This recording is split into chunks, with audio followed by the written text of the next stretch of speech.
Aquí comienza Hijos de Punta 2025 con Raúl Coe. Bienvenidos.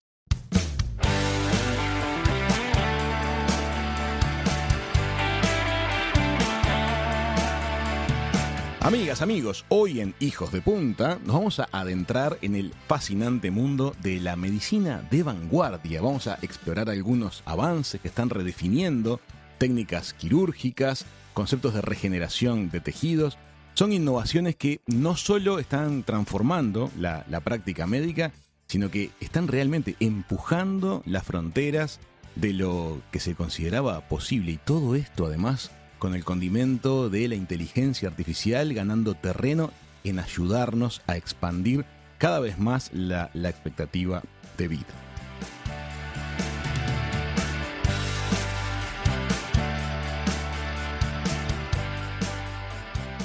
Hola Alejandro.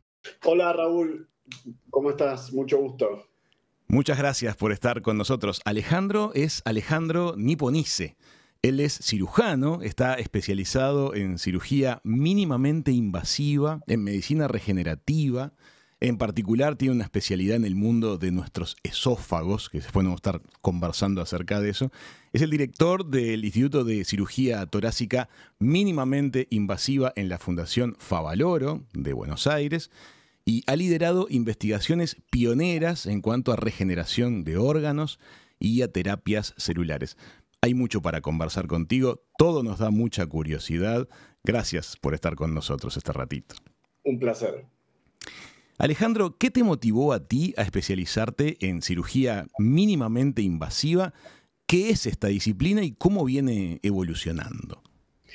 Bueno, yo un poco nací con la generación de lo mini-invasivo. Cuando yo empecé mi formación como cirujano, la cirugía laparoscópica estaba en sus inicios, estaba dando los primeros pasos. Había muchas cosas que ni se pensaban que se podían hacer por laparoscopía, pero la mini invasividad no se limita a la laparoscopía, digamos, fue lo que, de alguna manera, lo que empezó el concepto de mini invasivo, pero en realidad cada vez más uno trata de ser menos y menos invasivo, y la mini invasividad pasó de la laparoscopía a la endoscopía, a hacer cirugías por vía endoscópica, a hacer cirugías por vía robótica, y la idea es solucionar los problemas quirúrgicos con la menor agresión posible. Ese es el concepto de la mini invasividad, de poder resolver el problema que tiene el paciente cuando necesita un procedimiento quirúrgico, pero sin las grandes incisiones, sin el tiempo quirúrgico, la anestesia y la agresión que representaban esas grandes cirugías. Y a mí siempre me apasionó la tecnología en general. Hay un concepto medio bastante utilizado más en el mundo de la tecnología que en el mundo de la medicina, que es incluso en las finanzas o en los negocios, que son los early adopters, ¿no? Que son aquellos que les interesa por una cuestión personal adentrarse y adoptar de entrada cosas que parecen revolucionarias, que tiene sus pros y tiene sus contras, permite ser vanguardista, permite llegar primero, pero también tiene un montón de obstáculos, porque uno se topa con otras paredes, muchas veces las cosas no funcionan, y hay que volver para atrás y volver a empezar, pero eso se junta, el early adopter, se junta en la medicina con el investigador. Comprendo. La cabeza del investigador y la cabeza del early adopter son parecidas, son buscar el desafío, buscar lo que todavía no se conoce y hacer pruebas y error y ver dónde va.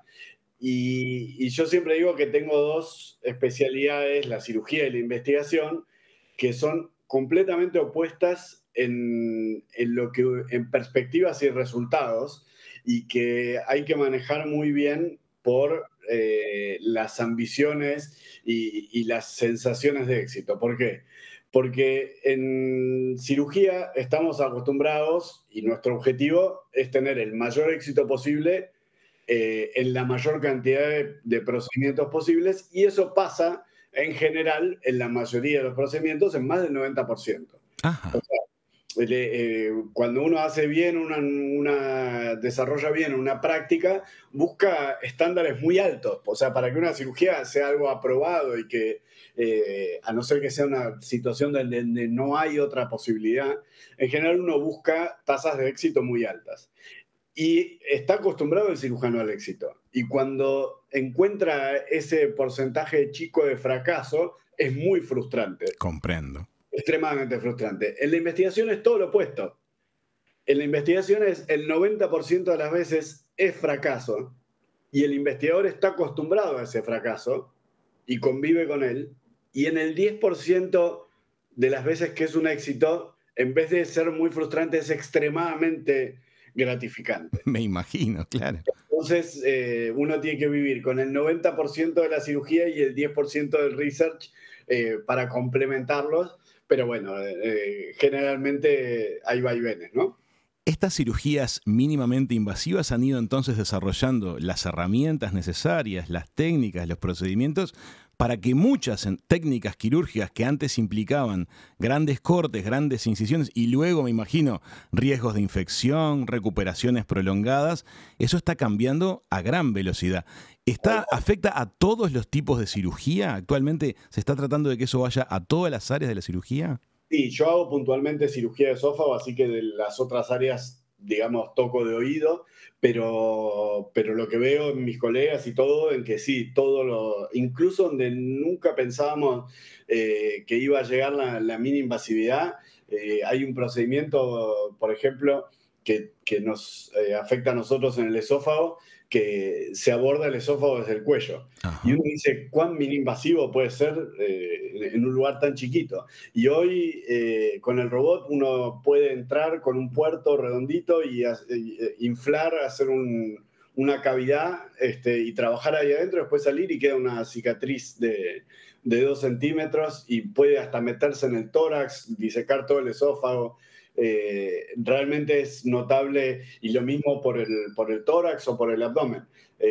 Hoy podemos sacar el esófago entero y reemplazarlo por cortes de 1 centímetro. Parece de ciencia ficción lo que nos estás contando. Podemos sacar, para mí lo más interesante es que podemos sacar, cuando los detectamos en forma temprana, los podemos sacar, hacemos cirugías endoscópicas que ni siquiera tienen incisiones. Y el paciente lo hace de forma ambulatoria. Viene, se opera, se va a la casa y hace una vida normal al día siguiente. Estamos hablando de que extrajimos un tumor de un esófago. Sí, sí.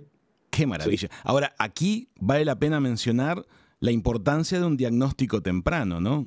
Exactamente. Eso es la clave. De hecho, en medicina, en esófago puntualmente, la gran limitante de los tumores de esófago es que generalmente tienen diagnóstico tardío porque tardan en dar síntomas. Ajá. O porque no existe la cultura de la prevención, de buscar y darle mucha atención a síntomas previos, a la enfermedad por reflujo crónica, a cosas, al tabaquismo, hay diversas cosas que por ahí uno en las grandes generalidades tiene otras enfermedades más prevalentes y el esófago no es una enfermedad prevalente, entonces es difícil prevenirla. Pero cada vez más tenemos tecnologías, y vos mencionabas un poco lo de inteligencia artificial. Hoy hay técnicas de inteligencia artificial que nos permiten saber qué paciente va a desarrollar un cáncer. Esto es una realidad actual. Esto es una realidad actual, absoluta. Que yo, de hecho, di una charla TED en noviembre del 2023. Todavía en Argentina no estaba, pero conté que esto pasaba. Bueno, hoy en Argentina lo usamos de rutina. O sea, la velocidad es muy rápida. Pero ¿en base a qué información la inteligencia artificial es capaz de saber? ¿Por exámenes de sangre, por ejemplo? Por una biopsia en el esófago. Pues hay una sospecha ahí. Ahí ya hay una sospecha. Bueno, hay una sospecha, pero por ejemplo, hay una enfermedad que se llama enfermedad de Barrett, que es una enfermedad que se desarrolla luego de que el paciente tiene reflujo crónico. Entonces el reflujo va agrediendo al esófago de forma constante, muchas veces sin síntomas o porque por ahí el paciente está tomando medicación y se le va el síntoma clásico de la sensación, acidez, de pirosis, ¿no? De dolor, se le va por la medicación, pero el reflujo sigue. Y esos baños de ácido y de bilis que van al esófago, en algunos casos puntualmente con alto riesgo, generan este esófago de Barrett, que en definitiva intenta hacer una defensa, o sea, es un cambio de las células del esófago para defenderse de esa agresión, y en ese cambio celular algunas se transforman mal. Entiendo. Pero de todos los pacientes que tienen esófago de Barrett, solo el 1% se transforma en cáncer. Entonces, ¿qué hacíamos en medicina? Riesgo-beneficio. Bueno, si solo el 1% se va a transformar, hagamos vigilancia, no le saquemos el Barrett a todos, porque es un montón de agresión a un montón de pacientes que no lo necesitan. Aceptemos que es parte de su camino de vida. Exacto. Y en ese camino perdíamos un montón de pacientes. O porque no venían al control, o porque el endoscopista no lo veía bien. Entonces se escapaban un montón de pacientes al punto de que el 25% de los tumores de esófago habían tenido una endoscopía previa por Barrett que no tenía ningún diagnóstico complejo. Entiendo. O sea que un cuarto de los tumores se nos estaban escapando. Ahora, en cada vez que tenemos un esófago de Barrett, con una biopsia simple, común, una muestrita, la inteligencia artificial tiene un poder de cómputo y analiza la genética del paciente, las proteínas, una cantidad de marcadores que hace un score de riesgo, y cuando ese score de riesgo da alto, uno va y saca el Barrett por endoscopía y se acaba el problema. Y no tenemos que someter al paciente a la vigilancia. Pero no es solo eso. No es solo el 1% que va a tener el cáncer. El 99% que no lo tiene, entró a internet, miró lo que es el esófago de Barrett y todas las noches, quiera o no quiera, haga meditación, piensa, ojalá que no sea mi Barrett el que se transforme a cáncer. Claro, se autoconvence de que puede ser él. Y les altera la calidad de vida mucho. Algunos más, algunos menos, algunos lo entiende, ve las estadísticas, se queda tranquilo, y otros tienen pánico y empiezan con trastornos de ansiedad. Hoy ese test les dice que su riesgo es prácticamente cero y pueden dormir tranquilos. Comprendo. Sé que tu especialidad es el esófago, un órgano que sabemos que tiene una prevalencia importante también, aunque a veces no suele estar en el top 10 de los mencionados, pero cuando pasa, pasa. Pero me gustaría salir del caso particular de tu especialidad, pero sí te quiero preguntar acerca del tema de la hiperespecialización médica. Viste que suele haber ese debate entre los hiperespecialistas, los médicos generalistas y las preferencias del público. ¿Cuál es tu mirada respecto de eso? Es muy buena la pregunta, Raúl. Mucho depende también del sistema de salud. Los sistemas de salud en el mundo son diferentes, con diferentes aproximaciones y abordaje al paciente, y eso muchas veces limita la decisión del paciente de por dónde encarar el tratamiento.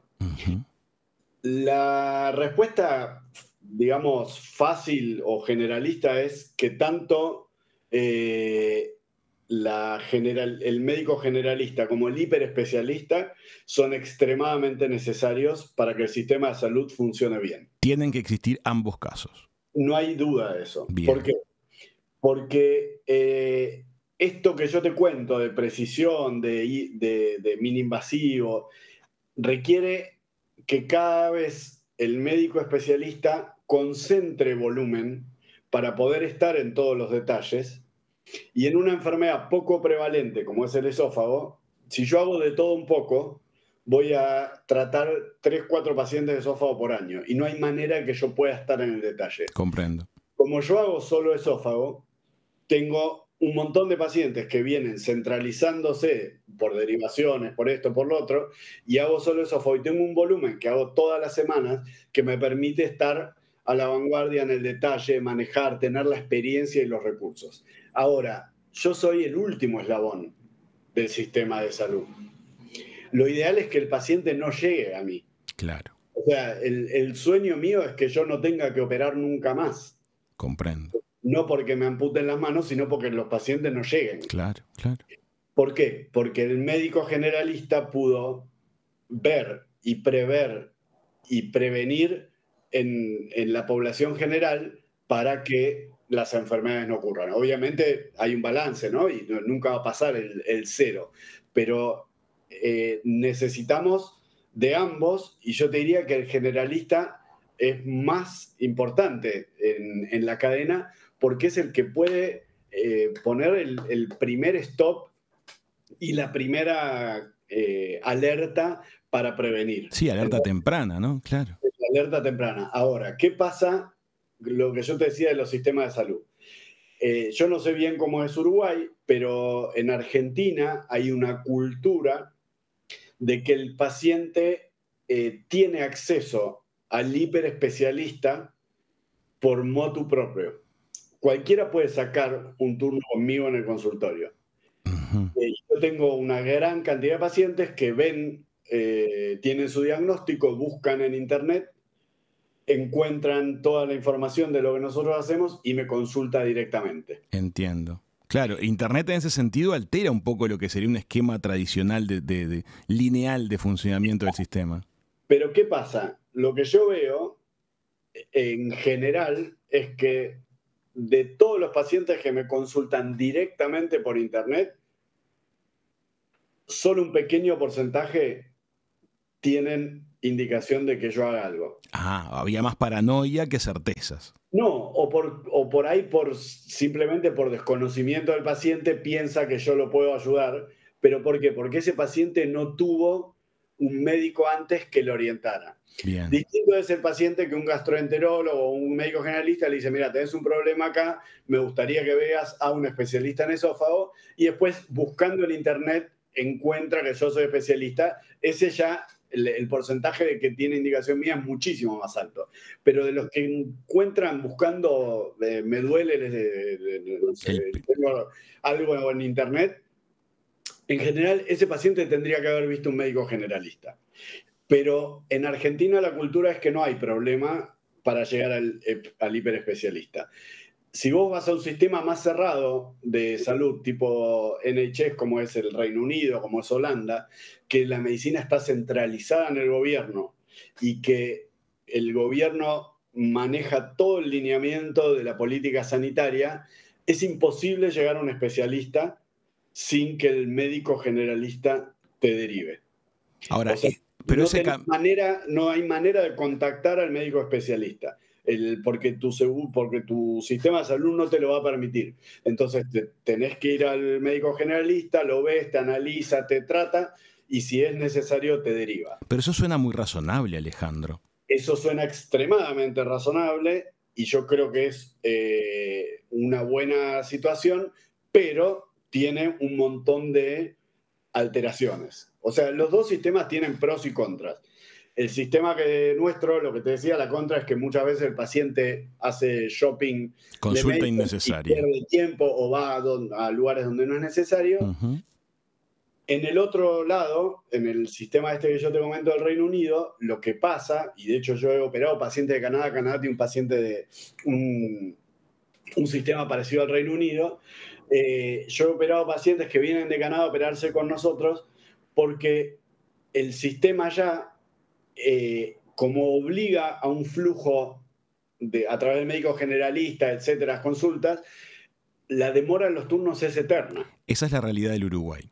También tenemos esa situación. Tenemos un sistema que funciona como lo describís tú, en el sistema público, y el tema son los plazos. Eso, una de las grandes fuerzas de los sistemas privados de Uruguay, es la promesa de mejorar los tiempos. Exacto. Bueno, esas son las dos contracaras. En Estados Unidos hay un poco intermedio. Ajá. O sea, en Estados Unidos el mismo plan de salud privado te obliga a ir a tu médico generalista, pero tiene bastante más aceitados los tiempos. Comprendo. Entonces yo diría que en Estados Unidos hay un buen balance de ambos. El gran problema de Estados Unidos es que queda mucha gente afuera del sistema. Directamente por fuera del sistema. Directamente fuera del sistema. Entonces, ningún sistema de salud es perfecto en el mundo y tenemos que, digamos, convivir con el que toca en cada país. De todas maneras, yo creo que tanto Argentina como Uruguay tienen buen nivel de medicina y buen sistema de salud.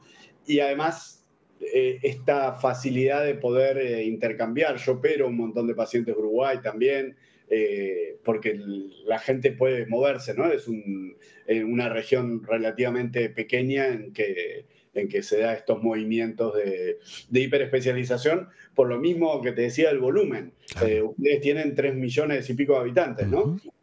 El volumen de patología esofágica en Uruguay es lo suficientemente bajo como para que ninguno de los médicos tenga el suficiente volumen para poder hiperespecializarse. En el mundo quirúrgico es un tema de práctica. Es decir, por ejemplo, una cirugía.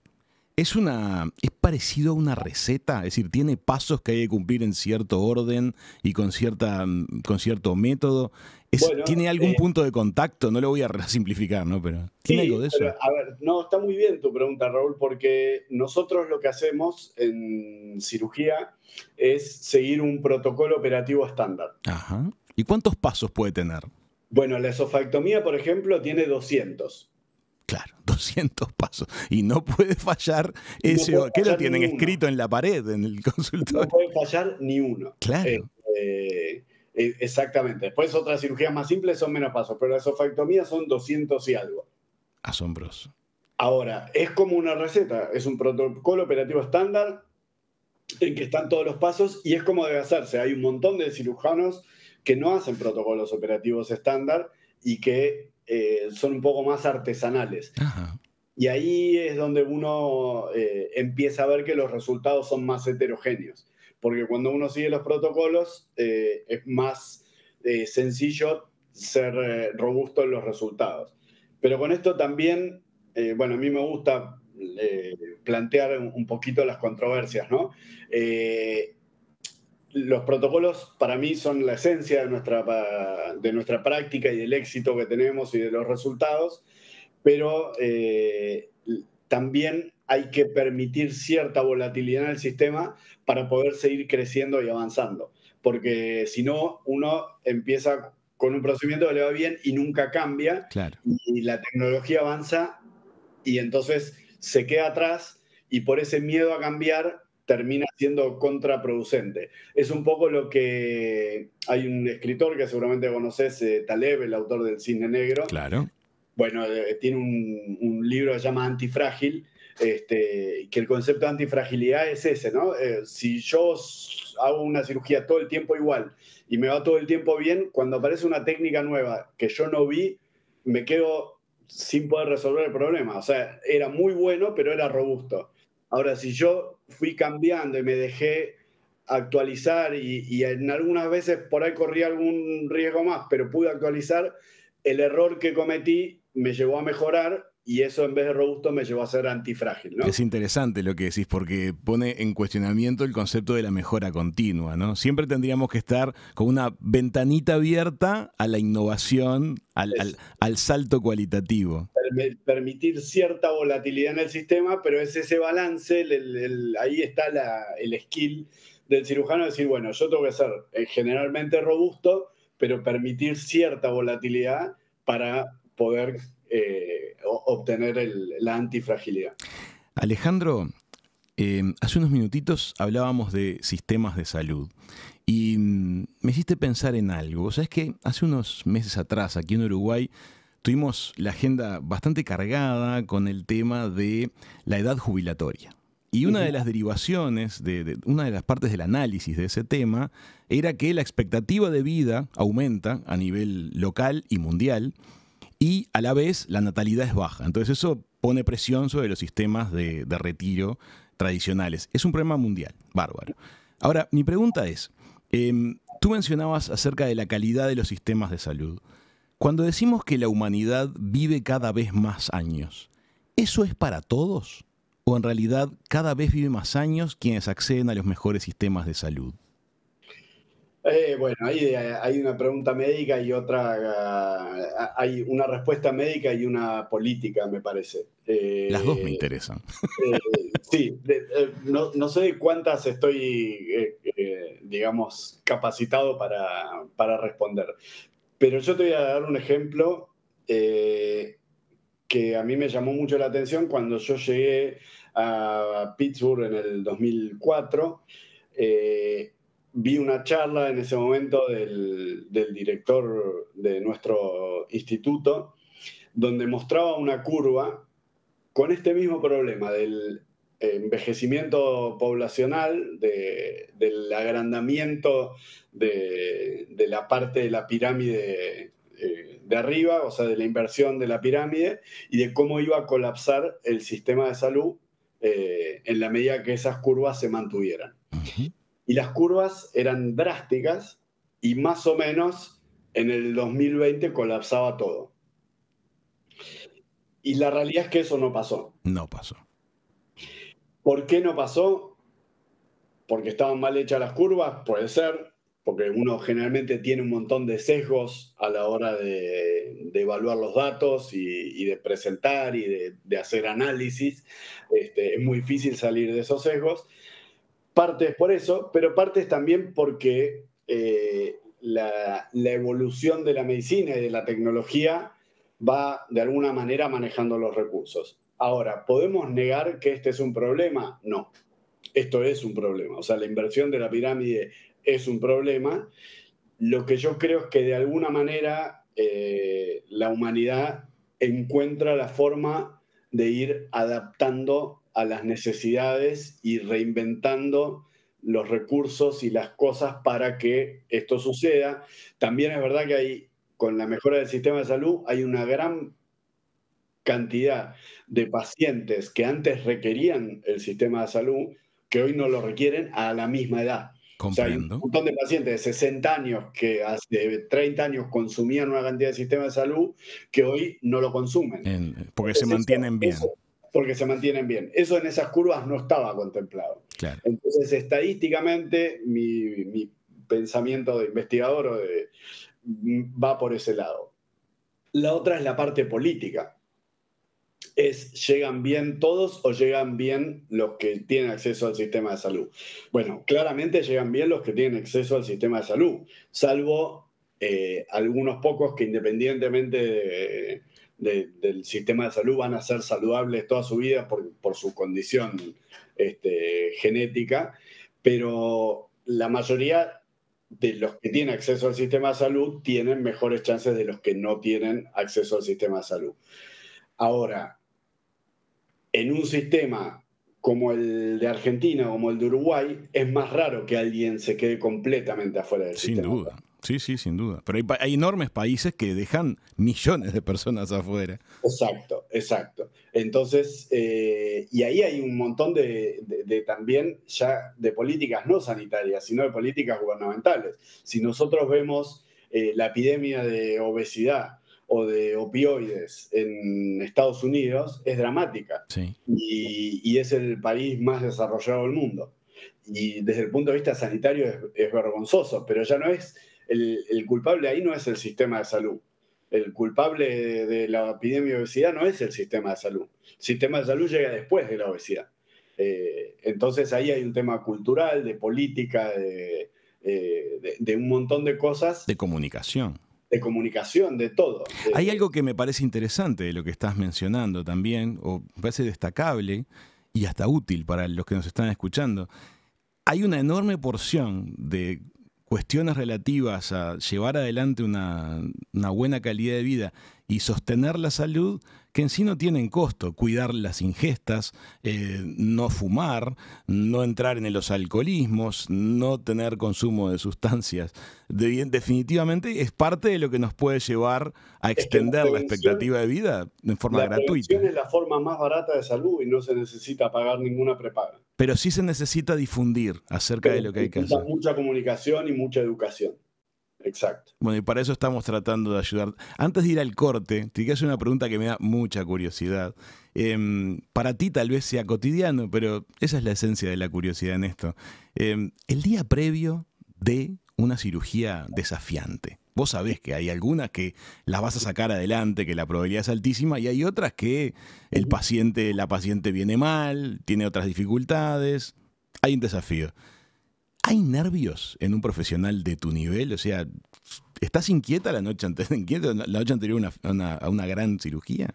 Bueno, uno logra con el tiempo afianzar y apalancarse y tiene recursos como para mantener la vida cotidiana, pero te puedo hacer una analogía a mí me gusta bastante la música y he escuchado a muchos rockstars que te dicen, y yo creo que alguna vez lo escuché, no me acuerdo si era alguien de los Rolling o algún miembro de una banda grande, que decía, independientemente de los 30, 40 años que estamos tocando y de los millones de estadios que fuimos, el minuto antes de entrar al escenario, en la panza hay como una cosa rara que es imposible de dejar. Eh, Algo así aplica también, pero como decís, en la gran mayoría de las cirugías uno está acostumbrado y eso no repercute en nada. Cuando hay una cirugía muy, muy grande, por ahí sí la noche anterior, pero es como el deporte de élite. Si uno, para hacer bien esto, uno tiene que mantener actividad física, buena ingesta y buen sueño. O sea, yo no puedo la noche anterior a una gran cirugía comer un asado, reventar y acostarme a la 1 de la mañana después de tomar 2 copas de vino. Claro. Porque por más que duerma y todo, al otro día mi cuerpo no está como para una maratón. Entonces, la vida del cirujano de élite es como un poco la del atleta. Tiene que mantener ciertos estándares para poder hacer bien. Obviamente, cuando es una cirugía corta, chiquita, fácil, uno la puede hacer con mucho más, puede ser mucho más flexible, pero cuanto más más exigentes son los días previos, ¿no? Totalmente. Y acabas de mencionar algo que también me da una curiosidad adicional. Vos sabés que en el mundo de la medicina, tal vez sea nuestra región, tal vez el mundo entero, no lo sé, pero está esa tradición de los horarios muy extensos, las guardias. Eso de estar 12, 24, 48 horas en vigilia y en alerta y performando.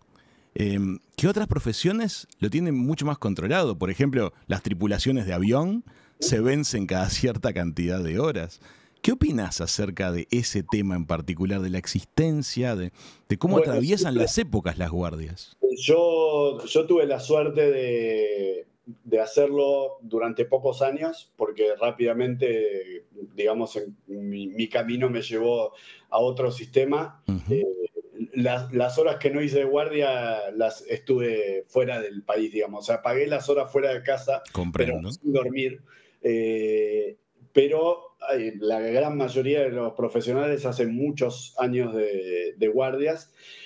Fue cambiando, cuando yo empecé era muy drástico, de hecho los primeros 2 meses de nuestro entrenamiento casi no volvíamos a casa porque teníamos guardia día por medio, era como el bautismo, Ajá. era hacer guardia día por medio, que era aberrante.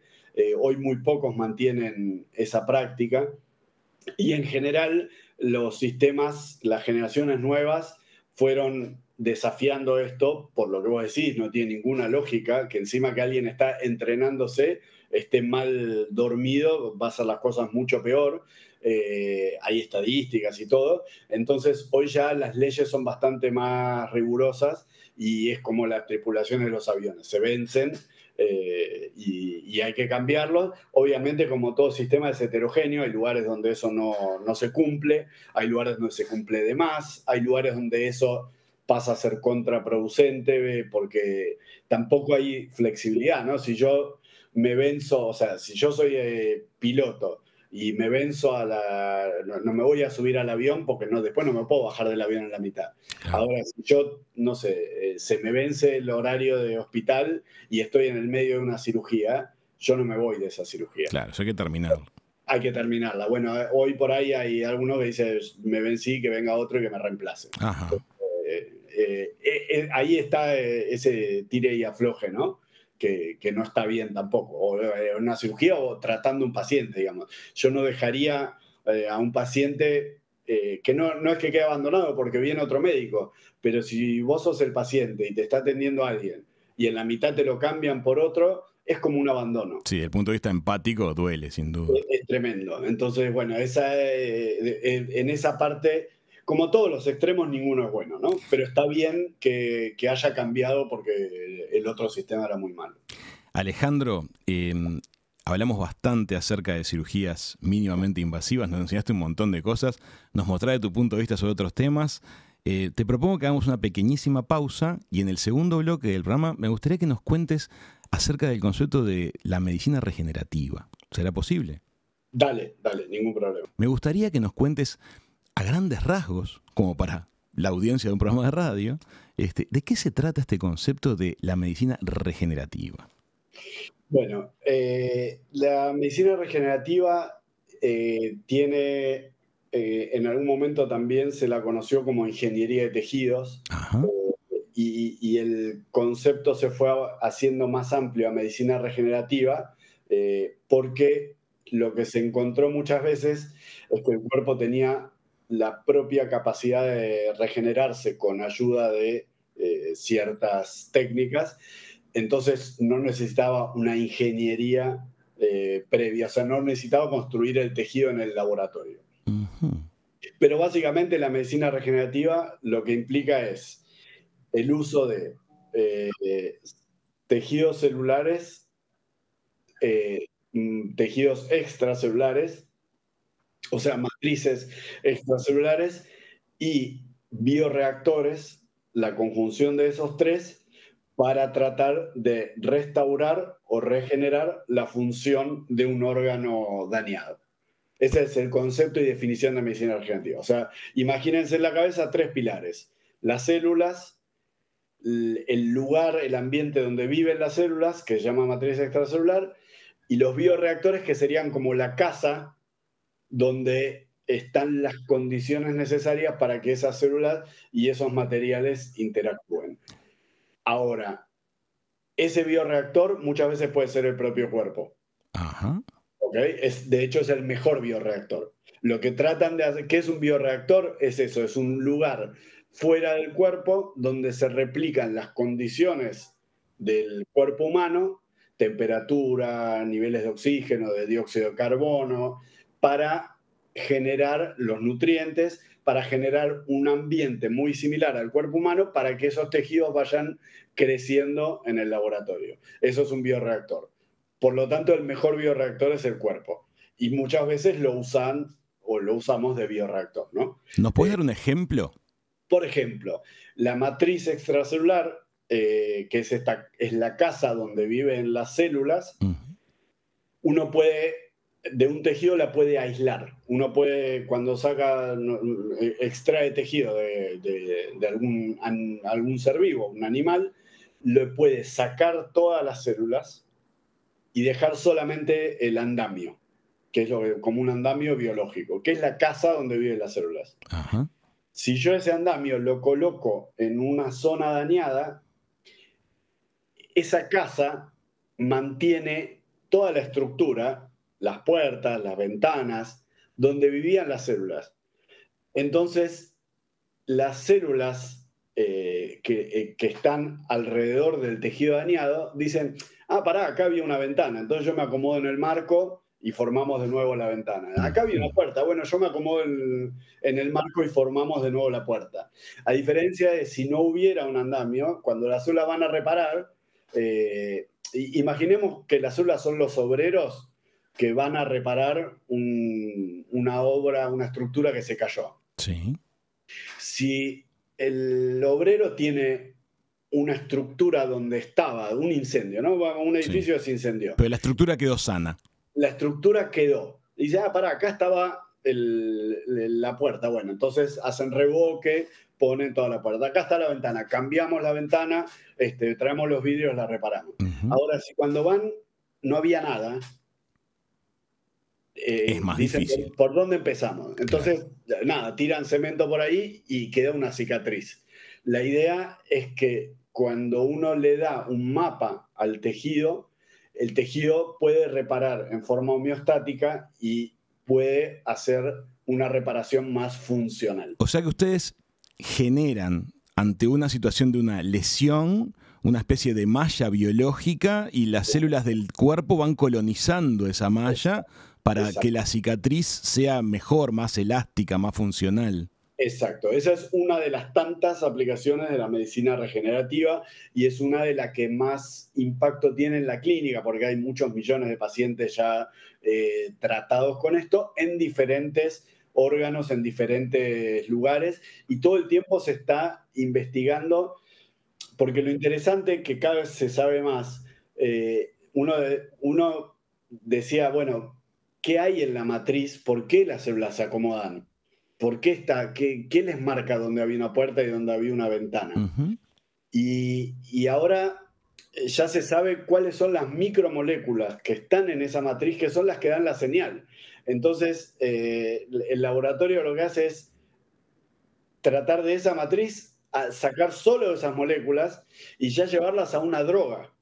Entonces ya no es pongo una malla, sino que por ahí Un medicamento. que sistémicamente me puede ayudar. O sea, es muy interesante. Escapa un poco, yo estoy, digamos, en un momento estuve muy focalizado cuando hice mi postdoctorado y mi tesis, estaba muy metido en ese tema. Hoy estoy un poco más alejado Del último momento. ¿De qué animal suele extraerse la matriz esta que se reutiliza? En general es porcino, en general es Claro. de cerdo, sí. Porque tenemos mucha, digamos, poco rechazo, ¿no? De la... Lo que genera rechazo son las células. Una vez que uno le saca las células, el rechazo es cero. El rechazo es cero. O sea Claro. que porcino es el animal que nos da estas oportunidades. En la mayoría de las veces sí, pero también ahí se usa de tejido humano. Y también de tejido humano. Y me imagino que también habrá una línea de investigación hacia, no sé, biomateriales o elementos. Bueno, eso es un biomaterial, eso se considera un biomaterial, pero también hay, como bien decís, materiales que tienen nombres rarísimos, no te los voy a nombrar acá porque Más técnicos. son súper técnicos, pero que para que el público entienda parecería un teflón, digamos. Ajá. Pero no tiene nada que ver con el teflón. Pero para que se lo grafiquen algo blanquito, pero no tiene nada que ver con el teflón. Es un material muy puntual y que permite darle la forma que uno quiere. Comprendo. Para armar esas casas, para después poner las células y que tengan esa forma que uno quiere. Por ejemplo, si quiero reemplazar una arteria, una vena, le doy la forma tubular y le lleno de células y después dejo que las células generen su propia matriz. Y hay una tecnología que empezó, a mí me interesa, digamos, por la evolución.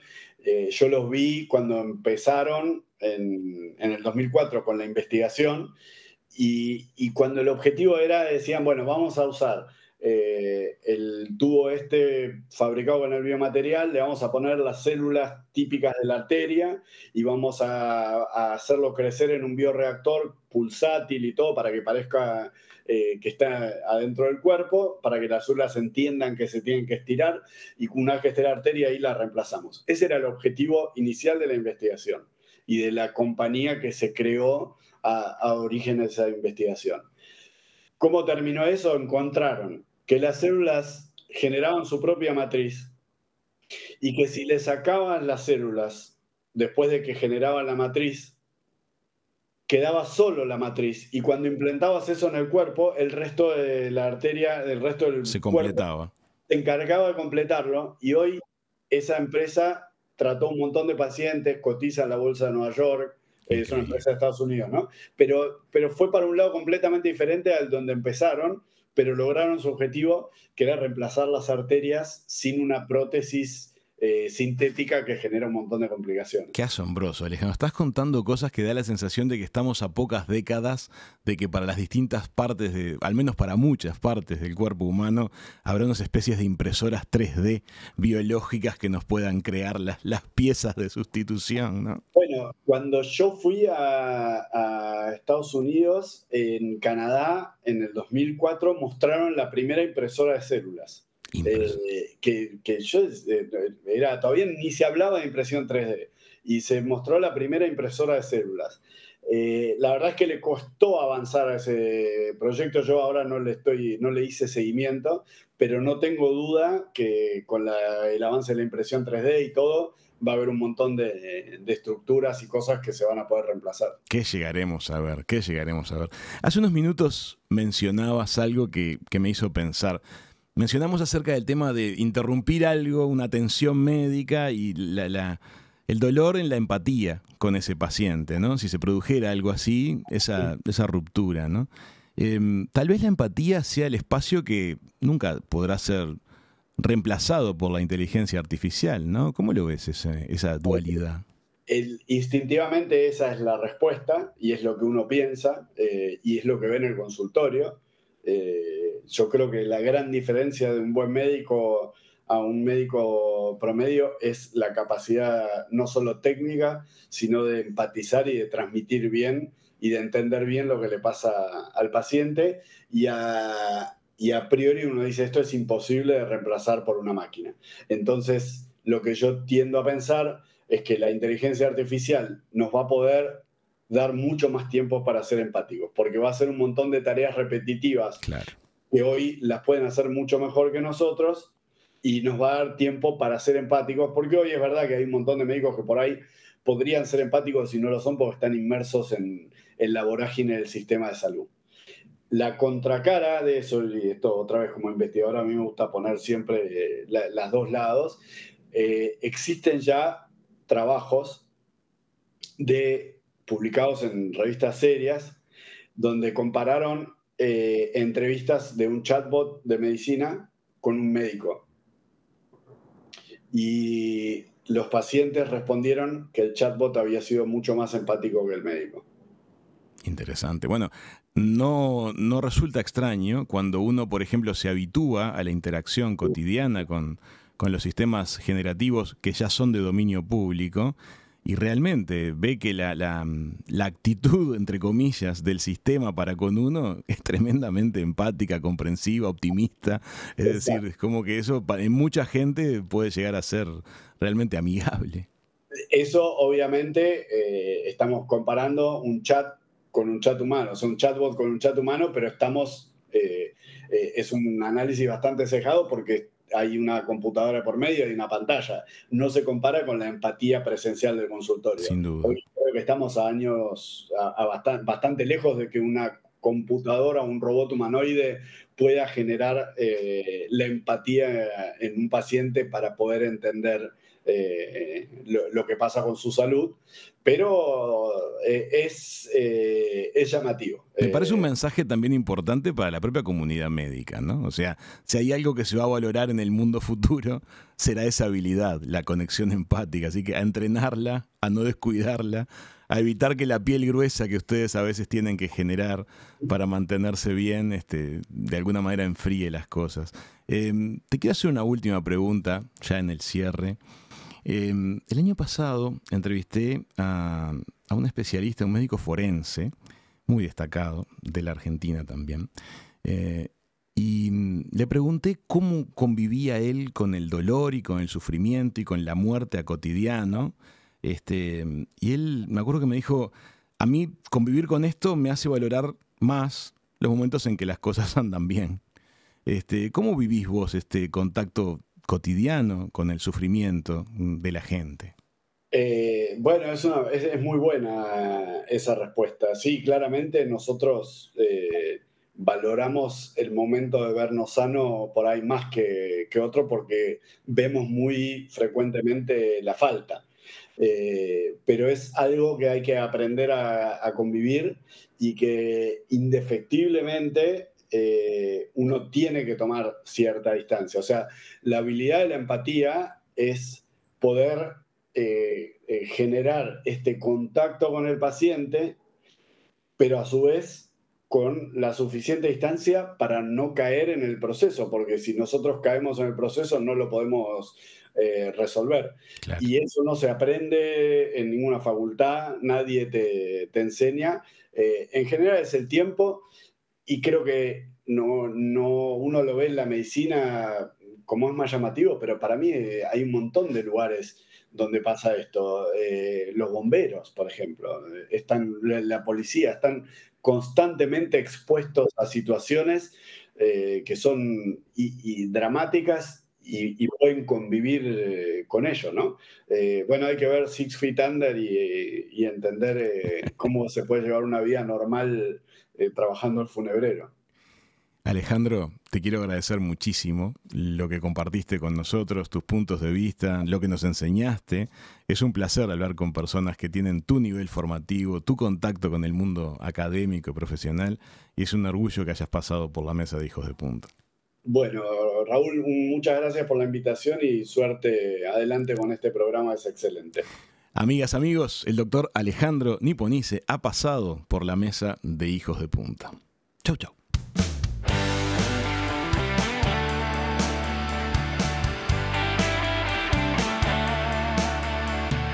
Siempre que quieras, las entrevistas de Raúl Coe están en Spotify, YouTube y en hijosdepunta.com.